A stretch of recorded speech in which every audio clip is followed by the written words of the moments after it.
Amigos, bienvenidos a Radio Uruguay, bienvenidos a La Máquina de Pensar. ¿Cómo están? ¿Cómo lo están pasando? A Bob Dylan, Juglar del Viento, La Máquina de Pensar. Estamos hablando de él durante esta semana.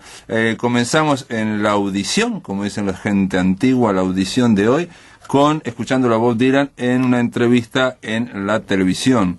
Dice Joaquín Sabina, uno de los admiradores de Bob Dylan: Dylan es tantos hombres que me pierdo, apenas aprendido ya te despista. Es el folksinger, es el duro, el loco, el cuerdo, el francotirador de la autopista. Es el máster de las vísceras urgentes, el novio de la Virgen del Asombro que esconde una gilet entre los dientes cuando sale a cantar manga por hombro. Joaquín Sabina hace alusión a algo que tiene que ver con este hombre, Bob Dylan, lo dijimos ayer, está dentro de las cuestiones más elementales, pero yo creo que hay que contar todo de Bob Dylan. Bob Dylan no se llama Bob Dylan, se llama Robert Zimmerman, y es alguien que viene de un pueblo que es casi, él lo dice, que casi no existe el pueblo tan chico que es, donde hacía un frío bárbaro en invierno, un calor bárbaro en verano, y dice lo siguiente: en los 50 no se podía ser rebelde en ese pueblo porque había demasiado frío. Es lo que tiene la meteorología, que acaba con todos los discursos y igual a todos. En fin, Bob Dylan, hablaremos de ese cambio constante en su vida y en su carrera, ese hombre que ha sido tantos hombres y que se alejó de su casa, lo dice, porque él pensaba que él no le correspondía haber nacido ahí y no le correspondía ser hijo de sus padres, por lo tanto se cambió el nombre. Él tenía esa idea. Un hombre de 70 años cuenta esto ahora en ese documental de Martin Scorsese, lo cuenta diciendo que era lo que él pensaba y lo que ha hecho durante toda su vida, estar like a Rolling Stone, estar moviéndose de un lado para otro. Para hablar de Bob Dylan le damos la bienvenida al periodista, el editor de la diaria, el director de la diaria, Marcelo Pereira. ¿Cómo andas, Marcelo? Bien, ¿cómo estás? Bien, Marcelo Pereira. Yo me acordaba y lo busqué, pero no lo encontré, que habías escrito un artículo, varios artículos sobre Bob Dylan, uno muy erudito, tratando de analizar toda la obra, está bien, no sé qué, que cuando hablamos de la obra de Bob Dylan, yo tengo acá el libro Letras de Bob Dylan, son 1400 páginas, y estas letras van solo hasta el 2001, el hombre sigue escribiendo. Sí, es impresionante. Sí, he escrito 2 o 3 veces de él. Uh-huh. Lo más largo, eso probablemente fue antes de que viniera a Uruguay la primera vez. Uh-huh. Cuando lo vimos, uh-huh. Oírlo fue otra historia, ¿no? Uh-huh. Ese día, sobre todo lo vimos. La acústica del Palacio Peñarol es legendaria. Dicen que la gente del equipo de él comentaba que era el segundo peor lugar en que había tocado en toda su vida. Uh-huh. ¿Pero no tocó en el cilindro o no? No. A ver. No, en el cilindro. Sí, ayer estuvimos hablando con Naima. Sí, estuvimos hablando con Macu de eso, justo. Sí, fue atroz. Fue pero Macu dice, lo vimos a Bob Dylan, pero no lo vimos. Sí. No, yo lo sigo, yo qué sé, desde que tenía 13, 14 años, o sea, me ha acompañado muchísimo, ¿no? Uh-huh. Lo agarré empezado, por supuesto, porque además acá en Uruguay las ediciones eran una cosa muy caprichosa. La posibilidad de acceder a los discos de gente importante o muy uh-huh. importante era una cosa casi de azar. Entonces tuve un acceso a la uh-huh. discografía del previo uh-huh. esos años un poco irregular, uh-huh. haciendo para adelante y para atrás, pero bueno, a esta altura sí, hay otras posibilidades. ¿Y qué fue lo que te llegó? Porque decís 12, 13 años, estamos hablando de alguien que no se caracteriza por un tono de voz al contrario, ¿no? Es un tono de voz muy aguardentoso, con una voz bastante monocorde, donde él se juega muchísimo a las letras, que el que no domina el inglés se las pierde y se está perdiendo, no sé, un 60, un 70% de Dylan, ¿no? Porque las letras son sorprendentes y aparte sorprendentemente largas. Y ¿qué fue lo que a un gurí de 12, 13 años le gustó tanto? No, eso, las letras. Yo, junto con mi hermano, aprendimos inglés prácticamente sacando letras de canciones con el tocadisco, ¿no? Pasando infinitas veces la canción y anotando en un papel lo que nos parecía que decía, buscando el diccionario. Y realmente una aventura descubrir todo el mundo que había.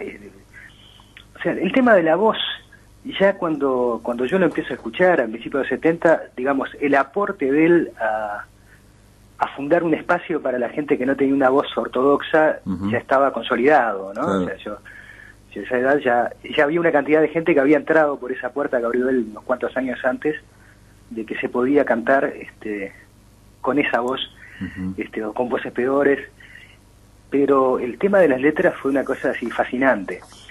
Lo que me enganchó y me sigue enganchando, aparte de otras cosas, pero desde el principio fue la riqueza que se podía meter, toda una cantidad de cosas en una canción que no eran para nada el mundo esperable en una canción popular, ¿no? La riqueza literaria, de imaginación, impresionante. Él dice del admirado Woody Guthrie, dice él que fue un deslumbramiento cuando era un gurí también, y lo pudo escuchar, y dijo, esas canciones, uno podía aprender a vivir en esas canciones. Claro, sí, no, es una influencia brutal. Ahora, que él incorpora, como incorporaba muchísimas cosas, pero en cierta medida la expande también, ¿no? Woody Guthrie fue sobre todo un cronista de la realidad que vivió, que es muy impactante, con mucha potencia para transmitir casi un periodismo cantado, y en esa beta Dylan también, entre las muchas formas que ha elegido de escribir, esa la llegó a dominar completamente, ¿no? La llevó más allá y después la dejó, la retoma cada tanto, pero en realidad como relator periodístico también es impresionante. Pero él le agrega también cosas que quizá no es el primero, ¿no? O sea, yo qué sé, uno mira las letras de Chuck Berry, por ejemplo, y en realidad ahí ya hay una apertura muy grande en relación con lo que era la canción popular, el tema de rock and roll. Chuck Berry lo es recordado de costumbre como un gran letrista, pero era un gran letrista. Y hay otras cosas, incluso en el mundo del blues, que él escuchó mucho, de gente que había estirado bastante los límites, pero lo que él logra cuando empieza a hacer ese primer viraje de esa canción social, canción de reportaje, hacia una cosa que a la vez se electrifica y se hace muy surrealista, muy poética en su letra, es una combinación matadora, ¿no? Él llega a decir en un momento que cuando escribió Like a Rolling Stone, que fue como un salto, él dice, sin mucha modestia, dice que nadie había escrito así, él nunca había escuchado una canción así, de ese estilo, y que él la compuso muy fácil, pero porque había estado acumulando lo suficiente para dar ese salto, digamos. Sí, yo creo que es lo menos que se puede decir. Este tipo mete un éxito con una canción que dura como 7 minutos, ¿no? Claro. Un éxito de radio, en ese momento un delirio. Y solo esa duración te dejaba fuera, pero era tan buena que consiguió meterla. Igual con el tema del pasaje de electricidad, del pasaje de rock, hubo un gran malentendido también, porque el tipo empieza tocando ese tipo de música, después se mueve hacia la música folk, hacia la música de protesta. Es como que la gota copa ese territorio, se transforma en el número uno de ese espacio, y le encuentra los límites, ¿no?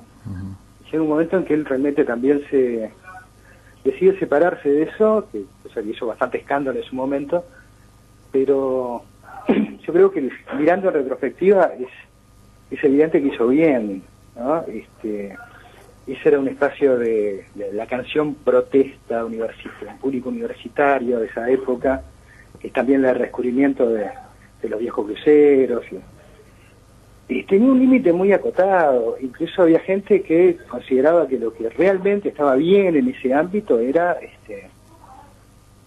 recuperar repertorio tradicional. Ya la idea de un tipo que estuviera haciendo sus propias canciones en ese estilo, una cosa que algunos puristas ya miraban de reojo, ¿no?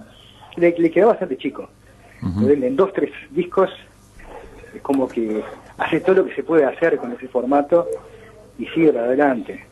También tuvo una lectura política en su momento. Yo estuve viendo ahora el documental de Scorsese, donde hay un montón de sus compañeros de la canción protesta, estas canciones folk, digamos, críticas, toda gente de izquierda, digamos, con mucha solidez, digamos, dentro de ese grupo de izquierda radical norteamericano, y uno de ellos dice: nosotros lo veíamos a Bob Dylan como políticamente un ingenuo, alguien que era bastante liviano y que en un momento hizo un viraje comercial para ir a otros lados.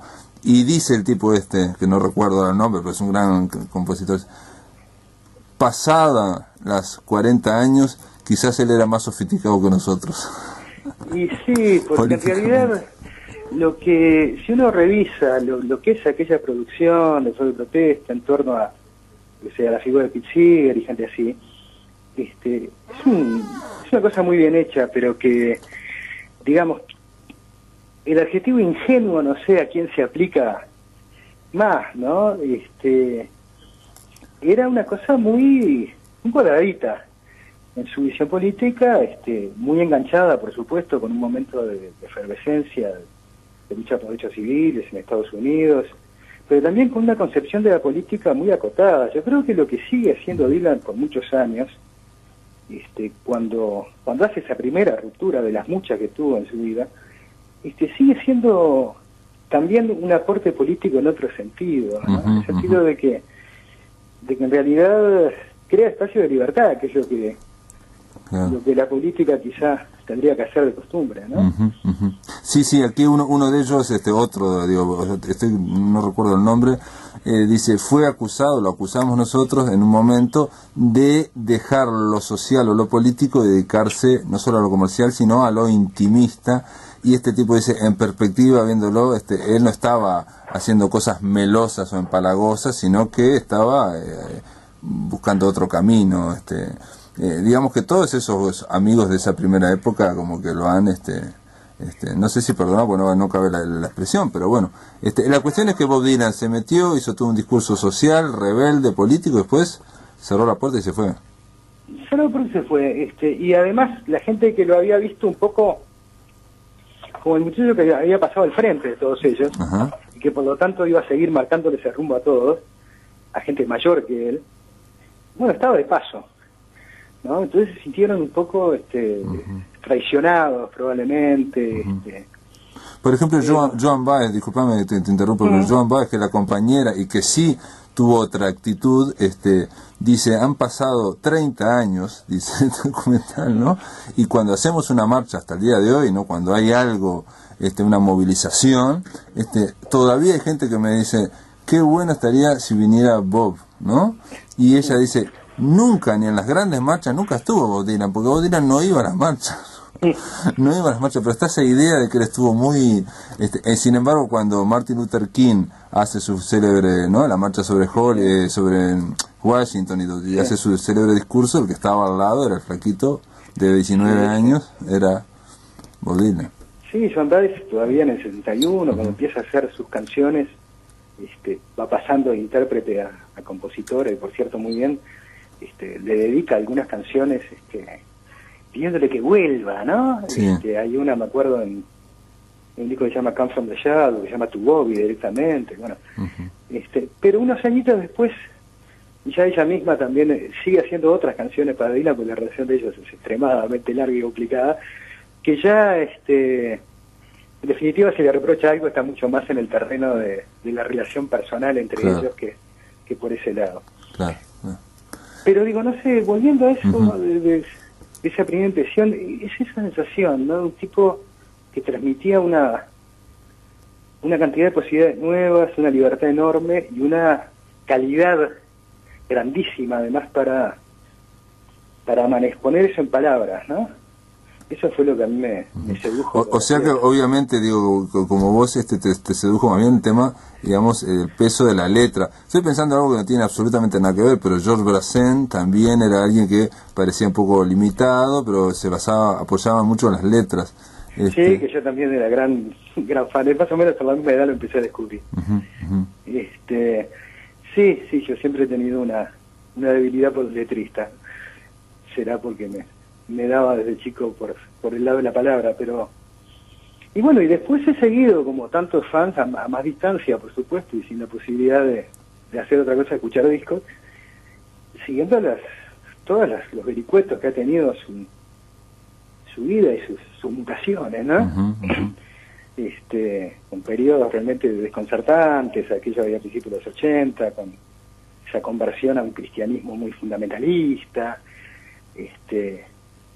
en fin, periodos en que parecía que el tipo estaba completamente acabado, y este último trecho en el que bueno, recuperó un poco de aplauso unánime, ya está, yo creo, completamente amortizado. Él está haciendo cosas en sus discos de hace unos años que había hecho ocasionalmente hace 20 años y había sido insultado ferozmente por hacerlas, ¿no? Como meter, yo qué sé, cosas que de repente parecen una música casi de cabaret, ¿no? De cabaret barato, de que se toca con todo respeto, yo qué sé, se tocaba en el Panamericano, cuando tenía un tipo que tocaba el pianito, ¿no? Y hacía música ambiental.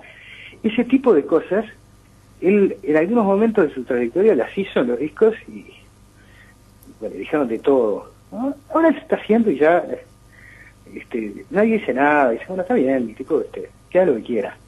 Todo esto que sigue desde hace unos cuantos años es de regalo, ¿no? Ya tiene una obra tan grande que o ha perdido la inhibición, por ejemplo, de usar músicas de otra gente y cambiarles un poco la letra, y que es una cosa que en realidad se hacía continuamente en la escena del blues primero, ¿no? Hay montones de ejemplos de gente que regrabó canciones de otros, les cambió algunas cosas, bueno, esta es mi versión. Dylan está haciendo eso desde hace unos cuantos años, y ya no, a nadie le parece mal cuando él en algún momento, por ejemplo, dejó afuera de discos, yo que sé, una canción como Blind Willie McTell, que en realidad es eso, es la música de un estándar, de Sunshine Infirmary, con una letra impresionante, pero es una variación de cambiarle la letra de una canción conocida. Eso en ese momento, hace de repente 10, 15 años, él no se animaba a hacerlo, a esta altura del partido lo hace y no pasa nada. Y es alguien que también ha hecho muchas versiones sobre los mismos temas, y también bueno, acá en este libro de las letras dice que las letras son de acuerdo a determinadas grabaciones porque las va cambiando también, que son canciones muchas veces kilométricas que le cambia partes, y la misma canción tiene letras alternativas. O sea, estamos hablando de alguien que él en esta documental dice que las mejores performances, las mejores interpretaciones que hizo él fue en conciertos, no en discos, y esas son las que valen. En fin, alguien que está siempre mutando y tratando de que no le digan que he llegado a algún lado, ¿no? Él lo dice una y otra vez, ¿no? Sí, él no es un tipo que se han dedicado a hacer covers de sus propias canciones, ¿no? Como pasa en muchos casos. Tiene esa rutina de irles cambiando el arreglo a las canciones. A veces demorás hasta las primeras frases para darte cuenta de qué está tocando en vivo, porque cambió completamente el ritmo, el arreglo. Totalmente, mira, es esto. Pero en este último concierto, estuvimos hablando ayer que dio ahora en Buenos Aires, me decía Gabar que un tema como tan claro como Blowing in the Wind, hasta que no empezó y siguió, no sabía que estaban cantando ese tema porque totalmente metamorfoseado. Y Joan Baez en esta entrevista también dice lo mismo, dice que se trataba de alguien, hicieron largas giras juntos, ¿no? Que si lograba hacer una versión de un tema tipo vals y quedaba bárbaro, bueno, a la siguiente la cambiaba, hacía 2x4, y claro, la gente no era lo que esperaba, los músicos lo repudiaban y es así. Sí, y ella que tenía que cantar junto con él con el tema de los cambios de letra, debería vivir enloquecida también, porque es un problema clásico para hacer dúos con él en vivo, dice la gente que ha tocado con él. De repente te cambió una estrofa entera, y vos quedaste pegado. Pero no sé, otra película, vos viste I'm Not There, Está... Sí, la vi. Es una película de Todd Haynes con Sí. que no está Bob Dylan, sino que hay 6 actores que interpretan distintas versiones o posibilidades de Dylan, digamos, de Bob Dylan. Entre ellas una base de Lautréamont, y aparece Cate Blanchett también haciendo una mujer haciendo de Bob Dylan. Es algo, yo creo, por lo menos a mí me pareció que esa película me pareció súper experimental, y para alguien que no conoce previamente a Bob Dylan me pareció como que era un cuelgue. Sí, ahora, para los que lo conocemos es un festín, Claro. porque, claro, en realidad es una manera de acercarte a registrar lo que es la vida de un tipo que ha cambiado tanto y ha hecho tantos personajes de sí mismo, ¿no? Además tiene una enorme cantidad de guiñadas, de chistes internos. Yo la disfruté muchísimo. Y algunas de las actuaciones son espectaculares.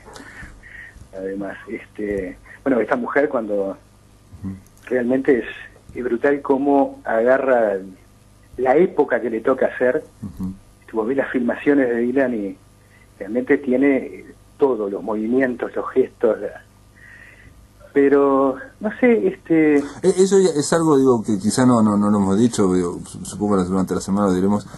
Cuando decimos que cambia, y cuando decimos que cambia de estilos, en realidad él va a cosas, por lo menos lo que dice, cosas mucho más profundas. Él dice que como que está buscando su identidad, que donde él nació y donde salió de sus padres no le correspondía. O sea, no sé hasta qué punto es una estrategia obviamente artística para irse generando un personaje, o hasta qué punto, bueno, no sé, es real.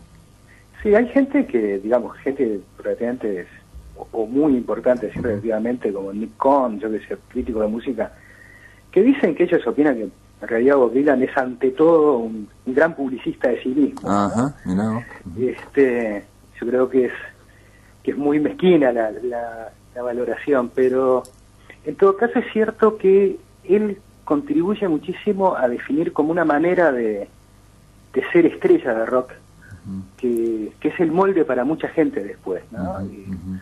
El estilo de contestar las preguntas en las conferencias de prensa, y ahí No, y el estilo, yo supongo que él lo empezó obviamente todo eso fue prueba y error, ¿no? El tema de poder jugar con los medios de comunicación mediante el silencio, o sea, mediante no dando entrevistas, por ejemplo. sí, o de repente dándolas y diciendo cosas absolutamente desconcertantes, Claro.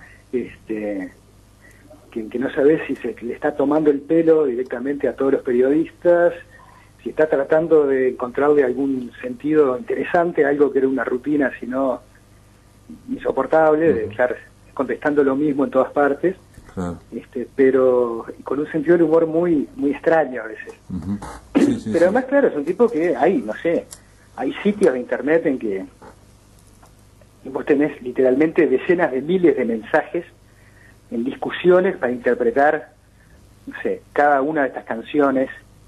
O sea, hay una comunidad enorme de gente tratando de ir a entender qué hay abajo de todo eso y de todas las influencias, y diciendo esto viene de tal texto sagrado, de no sé qué más y esto otro. Pero probablemente es un tipo que estimula mucho el pensamiento, ¿no? Claro. Y aparte, de última, como él lo dice una y otra vez, él no es nada más que un músico, un songwriter, un cantor, pero parece que siempre es algo más. Marcelo Pereira, te doy las gracias por estar acá en La Máquina de Pensar, y bueno, de alguna forma aportar el grano de arena para ir mostrando esta imagen que realmente es de arena, ¿no? Siempre se está moviendo y es difícil de ver qué es Bob Dylan, pero sabemos que es para nosotros, por lo menos. Bueno, muchas gracias a ustedes. Un abrazo. Estamos escuchando este tema que se llama All Alone de Watchtower, que en este libro que editado por Océano, de más de 1400 o 1500 páginas con todas sus letras, han traducido una traducción bastante libre desde la atalaya, Watchtower como un atalaya, y también viene con unas notas explicatorias que tratan de explicar este tema, y dicen que es todo un paralelismo con con el Viejo Testamento, con Isaías, en fin, termina con estos dos versos que dicen: en la lejana distancia se oyó de un lince el lamento, dos jinetes se acercaban, comenzó a bramar el viento. Pero hay todo un diálogo ahí entre el bufón y el ladrón que podría ser, según estas notas, podría ser la última charla en la cruz entre Cristo y el ladrón, el buen ladrón, ¿no? Pero en fin, quiero darle la bienvenida a otro cantautor, dijimos ahí, un discípulo de Bob Dylan. ¿Puede ser eso, Walter Bodoni, o no? Sí, humildemente. O una exageración, ¿no? ¿No es una exageración? Sí, no, uno se considera discípulo. De ahí a ver si aprendió mucho o poco, bueno, cada oyente podrá dar su juicio, ¿no? Pero sí, me considero... Sí, Walter, yo estuve leyendo que, bueno, presentaste recientemente La Cifra Infinita, el sexto álbum tuyo. Después vamos a hablar un poco de tu disco, pero entre la gente que vos mencionabas como, digamos, como gente que gravita en tu creación, bueno, mencionabas a Bob Dylan, obviamente también mencionabas a Darnoyan, que Darnoyan también estuvo feliz de ser telonero de Bob Dylan cuando estuvo por acá. Me acuerdo de unas declaraciones que decían: el príncipe de los bastardos, estuvo al lado del príncipe de los bastardos. Sí, una visita de Dylan,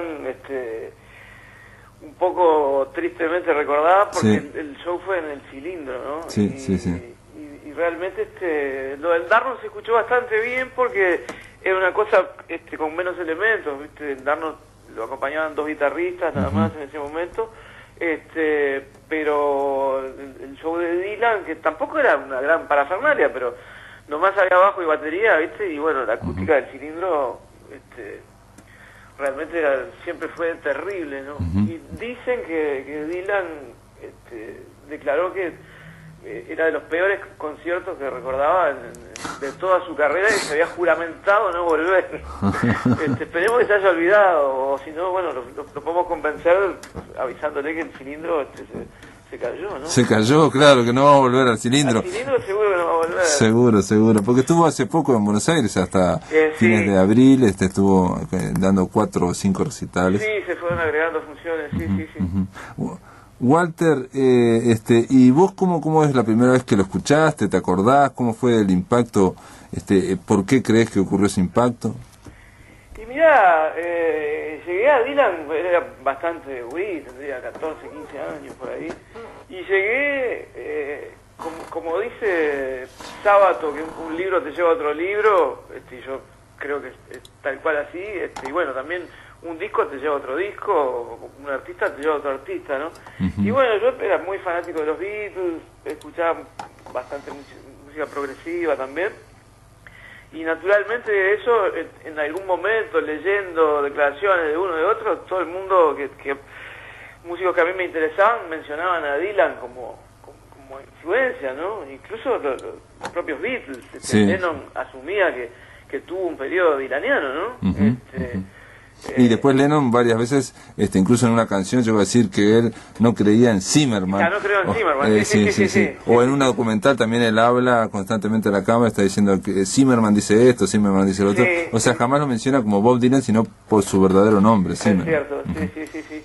Pero, más allá de eso, evidentemente, de la misma manera que los Beatles influyeron en Dylan, los Beatles y otros grupos de rock, ¿no? Porque Dylan venía del folk, básicamente, y con algunas influencias del blues rural, y en determinado momento decide electrificar su propuesta, que, bueno, fue bastante criticado por los seguidores del gueto, de del folk, ¿no? A su vez, la influencia de Dylan en los Beatles y en buena parte de la música de rock y de pop que se hacía en aquel momento es evidente, ¿no? Sí, se ha hablado de que empezó, la complejidad de las letras, o la parte más bien de imágenes surrealistas, o más bien la idea de un texto que puede ser hermético con Dylan, ¿no? Por ejemplo, los Beatles eran bastante elementales, sus letras eran bastante transparentes. Claro, sí, yo considero que Dylan, justamente, el gran aporte que tiene Dylan es el traer la poesía al mundo del rock, de la canción pop, ¿no? Y es cierto, las letras no solo de los Beatles, sino de todos los grupos y los solistas que había más o menos en ese momento, eran un poco más flojonas, ¿no? Y justamente al influjo de Dylan estalla eso en distintas direcciones, ¿no? Pero es la marca de él, ¿no? Que ya viene desde ya cuando un tipo se pone como seudónimo Bob Dylan por Dylan Thomas, ya te está diciendo algo, ¿no? Claro. Y evidentemente era un tipo que había leído mucho y había leído bien, ¿no? Y eso lo llevó al terreno de la canción como nunca antes se había visto. Y en tu caso, o sea, que vos no recordás qué disco fue el primero o qué fue lo que digamos, te golpeó. Y disco, yo el primer disco que tuve era no sé si se llamaba así, pero una especie de grandes éxitos, ¿no? Ajá. Que tenía Blowing in the Wind, tenía Like a Rolling Stone, algunos temas más. Sí, eso fue el primer disco que yo tuve. Y después se escuchaba en radio, lo que se podía escuchar en radio, ¿no?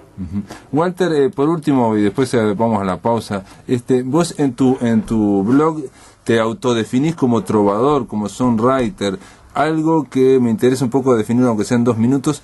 ¿Cómo sería? ¿Qué sería ser un trovador? ¿Qué sería ser un songwriter? Porque creo que es un poco, estamos hablando de ese mismo, digamos, de ese mismo nicho, ese mismo segmento que explora este hombre durante 50 años, ¿no? Bob Dylan. Sí, sí.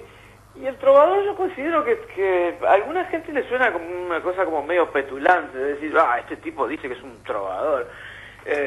Puede ser un trovador bueno, malo, o más o menos, ¿no? Pero la figura del trovador surge en el siglo XII, más o menos, y es un tipo que va recorriendo lugares con su instrumento. Hoy puede ser el más común, la guitarra, en aquella época, el laúd, contando historias a través de la canción. Y en definitiva me parece que los tiempos cambiaron, pero la función sigue siendo la misma, ¿no? En aquella época hacían canciones de amor, canciones de cuestiones regionales, canciones de guerra. Bueno, afortunadamente muchos de nosotros no tenemos la necesidad de hacer canciones de guerra, pero es el tipo que va contando historias a través de la canción, ¿no? Claro. Es también en un momento se hablan del storyteller, ¿no? El narrador de historias. En este último bar del derrotero estoy sentado frente a tu vaso vacío, en la misma mesa junto a la ventana, con la dueña de la noche por testigo. El 929 desde ayer me da fuera de servicio, por eso he venido aquí para esperarte. Aunque digan que hace tiempo no te han visto,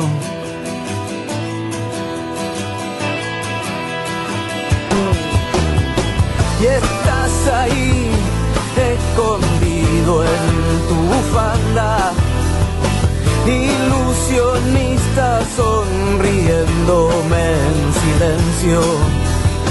Y está ahí el muchacho rojo y con guitarra, o el oscuro dark sin chance y lentes negros, a contramano entre la Ágora y la ermita, evadiendo la conjura de los necios, con un pie al borde de la cornisa, como un ícaro en el límite del tiempo. que vas a entrar por esa puerta ahora, silbando a Hard Rain's Gonna Fall. Estamos escuchando a Walter Bordoni, balada del 7 de marzo. Estamos conversando también con Walter aquí en La Máquina de Pensar. Walter, en tu trabajo siempre, digo no siempre, pero en general suele haber, digamos, vamos, en general, citas, ¿no? A otros textos, a otras historias. Eso es algo que vos lo haces pensándolo, deliberado, o surge, digamos, porque esto sería en contra o sería distinto de lo del trovador que va recreando la crónica de lo que está ocurriendo. Sí, lo que pasa es que es decir, yo en muchas de las canciones estoy contando mi historia, ¿no? Uh-huh. o mi punto de vista sobre determinada historia. Y el mundo de los libros, los discos y el cine, son una parte indisoluble de mí, ¿viste? Yo no me puedo abstraer de eso. Sí. Entonces, por ejemplo, en esta canción que estábamos escuchando, uh-huh, es una canción que es para el Darno, obviamente, ¿no? Uh-huh. Y ahí está Dylan también. Claro. Porque si yo hago una canción que en este caso habla de lo que me pasa a mí desde que Eduardo dejó este mundo, ¿no? Y lo extraño y todo lo demás. Y recuerdo mis charlas con él de tantas veces. El mundo de los libros y el mundo de los discos siempre estaba presente. Uh-huh. Entonces, en esta canción en particular tenía que estar Dylan, tenía que estar Poe, tenía que estar Ezra Pound, uh-huh, etcétera. La conjura de los necios. Sí, la conjura de los necios también. Uh-huh. Varios que Vallejo, uh-huh, por ejemplo. Uh-huh. Y ahí se habla de Ícaro, de Ágora, de Ermita. Sí. ¿Y escondido en tu bufanda? Y bueno, uh-huh, solía andar de bufanda, ¿no? Uh-huh, uh-huh. Sí. Muchas veces una bufanda roja. Claro. Sí. No, porque pensé también que la propia charla de Darnoyan también estaba llena de libros, muchas veces más que discos, ¿no? Claro, sí, por eso te digo. Sí. Literatura, digamos, había mucha literatura, o un peso muy importante de la literatura. Absolutamente, digo, yo menciono a Borges también, ¿viste? Uh-huh. Yo soy muy fanático de Borges, y Eduardo también lo era, ¿viste? Y de repente Eduardo era de los pocos tipos con los cuales yo me podía sentar a hablar de Borges, tipos que además éramos de izquierda, ¿viste? Uh-huh. Porque la gente de izquierda tiene, con sobradas razones, mucho prejuicio hacia Borges por muchas de sus posturas, uh-huh, políticas, sobre uh-huh, todo. Sí, durante un tiempo fue eso, ¿no? Claro, sí. Durante un gran tiempo ocurrió eso, sí, de que había cierto prejuicio, y bueno, hasta que al final, digamos, entró en el canon de todo el mundo. Sí, más bien, sí. Entonces, cuando yo escribo sobre Eduardo, el mundo de la literatura tiene que estar, ¿viste? Porque era un territorio común para nosotros, uh-huh, ¿viste? Y de alguna forma también es una continuidad con lo que estamos hablando de Bob Dylan, digamos, porque Bob Dylan es alguien también, el hecho de tomar primero su nombre, de un poeta, ¿no? Como Dylan Thomas. Sí. Una cosa que me sorprendió a mí es que, leyendo ahora, ¿no? Sí. Que él no solamente tuvo la decisión de que su pueblo, él no le correspondía venir de ahí, de ese pueblito, ni sus padres le correspondían ser sus padres, lo dijo así, ¿no? Sí. Sino que tenía que cambiar su nombre, y a los 20 años hizo el trámite legal para cambiarse el nombre por Bob Dylan. Claro, sí. O sea, eso no suele ocurrir con los seudónimos. Digo, me estoy yendo del tema, pero te quiero decir que él agarró, no fue a buscar un músico, fue a buscar un poeta, alguien que escribía. Claro, sí. Y bueno, si lees muchas letras de Dylan, uh-huh, la literatura está muy presente. Claro. Está muy presente. Uh-huh. Recuerdo ahora, Desolation Road, dice Ezra Pound y T.S. Eliot peleando en la torre de mando, uh-huh, no sé qué, una cosa así. Mi inglés es bastante básico. No, pero el tema de que son músicos que de alguna forma se apropian de la poesía. Sí. Y vos te considerás en esa tradición, digamos, o sea, este trabajo tuyo, por más que pueda parecer ampuloso, pero digamos, hay una cuestión de la letra. Yo estaba viendo acá La Cifra Infinita, todas las letras son de Walter Bordoni, pero la música de Jorge Galemire, Tabaré Rivero, Alejandro Ferradas, Dino, obviamente Walter Bordoni. Fuiste a buscar músicos muy importantes también, ¿no? Sí, este disco tiene unas cuantas coautorías, sí, pero las letras yo me las reservo, y me parece que son un poco lo que le dan una unidad mayor al todo, ¿no? Pero sí, yo también, es decir, siempre me he considerado por supuesto que yo soy músico y un escritor de canciones, pero antes que nada soy un escritor, ¿viste? Yo de repente puedo pasar muchos días sin tocar el piano, tocar la guitarra, pero estoy escribiendo siempre, ¿viste? Mira. ¿Y solo escribís canciones o escribís otras cosas, textos? No, escribo otras cosas también, sí. En el caso de Bob Dylan, disculpame que te venga de nuevo, pero cuando escribe Like a Rolling Stone, él lo dice ahí, que fue un salto para su carrera. Claro. Él lo que quería era escribir una novela. Y se empezó a escribir una novela, y no sé qué, y después pensó en hacerla tipo teatro, una obra de teatro, y después vio que se podía hacer en una canción, que la hizo bastante rápido según él, como hace él, y dice que lo hizo rápido porque ya había acumulado lo suficiente para dar ese salto. O sea, que a mí me ha pasado, durante un buen tiempo me pasó eso, que yo quería escribir otras cosas, y en realidad siempre terminaba, los textos que iban quedando terminaban en canciones. Más últimamente,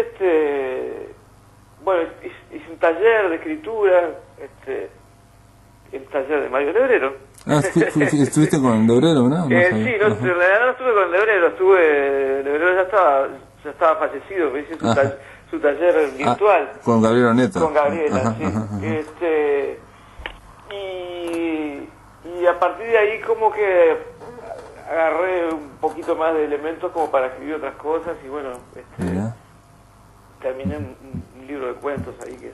Terminaste un libro de cuentos. Y una pregunta última, porque ya se me termina el programa. La Cifra Infinita obviamente alude a Borges. ¿Vos cuando haces un disco, pensás en algo conceptual, pensás en apuntar hacia algo, o simplemente son en que te han ocurrido y son creaciones tuyas que crees que pueden ir juntas? No, en general, en algunos casos ya de antemano pienso en un concepto del disco. En este caso en particular, yo siempre termino pensando que el disco tiene que ser una obra total, no son 10 canciones juntadas al azar, ¿viste? Decir, tengo 10, 12 canciones, voy a sacar un disco, no. Yo vi las canciones que ya tenía terminadas, escogí las que me parecía que podían convivir juntas en un disco, y hubo otras que las escribí ya especialmente para cerrar el concepto del disco, ¿no? O sea que en este caso hubo parte y parte, ¿no? ¿Y la Cifra Infinita cuál es? Bueno, eso me han preguntado muchas veces. En realidad... hay que escuchar el disco. Sí, no, está traído de una frase de una de las canciones que se llama Túnel de Salida. Es una canción de amor, pero sí, es un concepto absolutamente borgiano también. Y me pareció una frase lo suficientemente sugerente como para titular el disco. Muy bien, Walter Bordoni, te doy las gracias por estar aquí. Vamos a ver si podemos después tratar de coordinar para que visite los estudios y poder conversar largo y tendido, digamos, ya no solo de tu obra, sino de tus lecturas. Sí, está bárbaro, me encanta. Y hombre, también podemos hablar de tu escritura. Gracias por estar aquí, te mando un abrazo. Amigos, se terminó la máquina de pensar. Para mañana vamos a pasar al cine, pero continuamos siempre con Bob Dylan. En este caso vamos a recibir al crítico de cine Amílcar Knochetti, que nos va a hablar de una película de cowboy. A mí me gustan las películas de cowboy. Pat Garrett y Billy the Kid, un western de 1973 dirigido por Sam Peckinpah. Un western que hay que tener en cuenta que no es Billy the Kid y Pat Garrett, es Pat Garrett y Billy the Kid. Escúchelo bien, Gonzalo Gervás, porque esto es importante. Protagonizado por James Coburn y Chris Christopherson, con una banda musical que cuenta la historia a cargo de Bob Dylan, como si fuera una especie de milonga o de tonada que va recorriendo toda la historia, en plan trovador, obviamente, en plan juglar, y Bob Dylan en este caso encarna un personaje, actúa en el cine, actúa muy mal, pero vamos a ver qué dice Amílcar Knochetti, y hace de un personaje que no tiene nombre. El personaje se llama Alias. ¿Alias qué? No lo sabemos. Mañana vamos a escucharlo a Amílcar Knochetti, y también vamos a escuchar al músico, periodista y productor musical, investigador Andrés Torrón, para hablar sobre Bob Dylan y sus 71 años. Hasta mañana.